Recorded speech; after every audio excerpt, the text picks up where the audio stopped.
ఈరోజు 26వ తేదీన నవంబర్ 26న దేశవ్యాప్తంగా కార్మిక సంఘాల సమన్వయ సమితి, అదేవిధంగా రైతు సంఘాల సమన్వయ సమితి, కార్మిక సంఘాల ఐక్యవేదిక ఆధ్వర్యంలో దేశవ్యాప్తంగా 500 జిల్లా కలెక్టర్ కార్యాలయాల ముందు మరి ధర్నా కార్యక్రమం నిర్వహించాలని చెప్పి నిర్ణయించడం జరిగింది.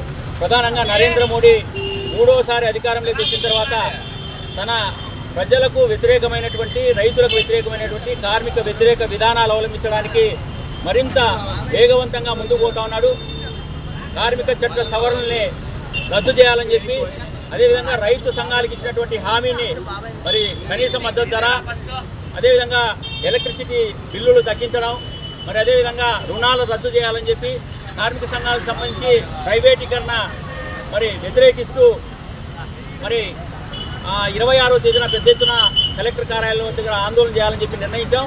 దాన్ని ప్రచారం చేసే ఉద్దేశంతో మొత్తం కార్మిక లోకము, రైతు లోకం అంతా కూడా కదిలి రావాలి. అదేవిధంగా వివిధ ప్రజా సంఘాలన్నీ కూడా దీనికి మద్దతు ఇవ్వాలని చెప్పి కోరుతూ ఈరోజు బైక్ ర్యాలీని మరి అన్ని కార్మిక సంఘాలు, రైతు సంఘాల ఆధ్వర్యంలో నిర్వహించడం జరుగుతుంది. మరి ఈ సందర్భంగా నరేంద్ర మోడీ గారికి ఒక హెచ్చరిక జారీ చేయబోతున్నాం. మరి 500 జిల్లా కలెక్టర్ కార్యాలయాల ముట్టడి తర్వాత మరి ప్రభుత్వం వెంటనే దిగి రాకపోతే కార్మిక సంఘాలు, రైతు సంఘాలన్నీ కూడా పెద్ద ఎత్తున ఆందోళన చేయాల్సి వస్తుంది. ఏవైతే చట్ట సవరణలు పూనుకుందో ఆ చట్ట సవరణలు వెనక తీసుకోవాలి, రైతు సంఘాలకు ఇచ్చినటువంటి హామీ నిలబెట్టుకోవాలి అని చెప్పి డిమాండ్ చేస్తున్నాం. లేని పక్షంలో పెద్ద ఎత్తున ఆందోళన చేయాల్సి వస్తుందని చెప్పి హెచ్చరిస్తున్నాం. ఈరోజు అనంతపురం జిల్లాలో రైతులు, కార్మికులు అందరూ కలిసి నవంబర్ 26వ తారీఖున జరిగే రైతాంగ సమస్యలపైన, కార్మిక సమస్యలపైన దేశవ్యాప్తంగా 500 జిల్లాల్లో కలెక్టరేట్ ముందర ధర్నా చేయాలని చెప్పేసి సెంట్రల్ కమిటీ పిలుపిచ్చినది. గతంలో బీజేపీ ప్రభుత్వము ఆర్డినెన్స్ రూపంలో తెచ్చిన 3 చట్టాలు రైతుకు శాపాలుగా మారుతున్నాయి. అదేవిధంగా కార్మికులు ఉన్నటువంటి చట్టాలు సవరణ చేసినారు. 44 చట్టాలని సవరణ చేసి 4 కోడులుగా మార్చడాన్ని వ్యతిరేకిస్తున్నటువంటి పరిస్థితి ఒకటి. రైతులకు శాపాలుగా ఉన్నటువంటి 3 చట్టాలు వెనక్కి తీసుకుంటామని చెప్పేసి గత 13 నెలలుగా సుదీర్ఘ పోరాటము 540 సంఘాలు గతంలో చేసినటువంటి ఉన్నాయి. ఎన్నికల మూమెంట్లో 5 రాష్ట్రాలు ఎన్నికలు వచ్చాయి. అప్పుడు ఏ చట్టాలైతే రైతులకు తెచ్చినారో ఆర్డినెన్స్ రూపంలో ఆ చట్టాలు మేము వెనక్కి తీసుకుంటామని చెప్పేసి బీజేపీ ప్రభుత్వం ప్రకటించింది.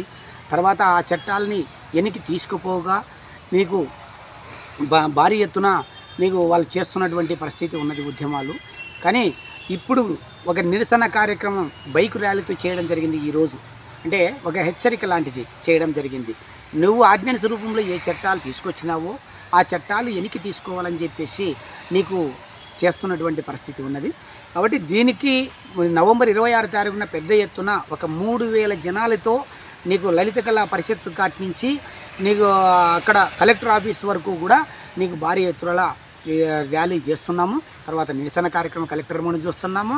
అయినప్పటికీ ప్రభుత్వము, కేంద్ర రాష్ట్ర ప్రభుత్వాలు ఇద్దరూ స్పందించాలి. రాష్ట్ర ప్రభుత్వాలు కూడా ఏదైతే రైతాంగాన్ని పక్క కానీ, కార్మికుల సమస్యల పట్ల కానీ రాష్ట్ర ప్రభుత్వాలు కూడా కేంద్రానికి నీకు తెలియజేయాలి. కాబట్టి ఈ చట్టాలు ఏవైతే ఉన్నాయో ఇవి ఫస్ట్ తక్షణం విరమించాలి. లేకపోతే పెద్ద ఎత్తున ఉద్యమాలు రాబోయే కాలంలో చేస్తామని చెప్పేసి హెచ్చరిస్తున్నాం.